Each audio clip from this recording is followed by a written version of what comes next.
करिबो सौंदर्य जानंतु एहार करिश्मा चीनी रे स्क्रब करबा द्वारा त्वचार चमक वृद्धि पाई थाए। आपण घरे थिबा चीनी रे स्क्रब तैयारी करि परिबे। स्क्रब करबा द्वारा त्वचा रे जमी रहितिबा धूली माटी डेड सेल सबु दूर होई जाए। सबुठु बड़ कथा हैला चीनी रे स्क्रब कले त्वचा उज्जवल और चिक्कण देखा जाए। एहा चेहरा रे मॉइस्चराइजर भली काम करिथाए।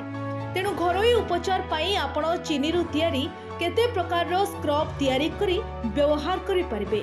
एथि पाई ग्रीन टी और चीनी एही स्क्रब तैयारी करबा पाई 1 चमच ग्रीन टी रे 1 चमच चीनी मिसाइबे। एही मिश्रण को गोलाई एथिरे ऑलिव ऑयल रो किछि बुंदा पकाई एथिरे गाढ़ा पेस्ट तैयारी करी चेहरा रे हालुका हातरे स्क्रब करिवे। एही पेस्ट को मध्य फेस मास्क भाबरे व्यवहार करि हेबो। ग्रीन टी रे एंटीऑक्सीडेंट गुण अधिक थाए।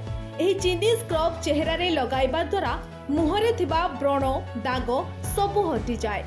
हळदी और चीनी एही हळदी और चीनी स्क्रब को चेहरा रे लगाइबा द्वारा दाग दूर हुए एवं त्वचा रे चमक फेरी आसे। प्रथमे 1 चमच हळदी रे 1 चमच चीनी मिसाइबे। एहा परे पेस्ट को गाढ़ा करबा पई एथिरे महू मिसाइबे। एहाकू भल भाबरे मिसाई सारिबा परे चेहरा रे स्क्रब करिवे। किछि समय मसाज करी मुह को ठंडा पानी रे धोई नेबे। टमाटो और चीनी चीनी एवं टमाटोर स्क्रब डैमेज स्किन को रिपेयर करिबारे सहायता करिथाए। एहाकू लगाइले मुह व्रण दाग धीरे धीरे कमी जाय थाए।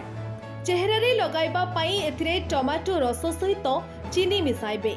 एहाकू लगाइबा बेले हालुका हातरे स्क्रब करिवे एवं चेहरा को धोई सारिबा परे मने करी मॉइस्चराइजर लगाइबे। देखिबे आपनको मुह किपरि चकचक करिवो। ब्यूरो रिपोर्ट साधना लाइव।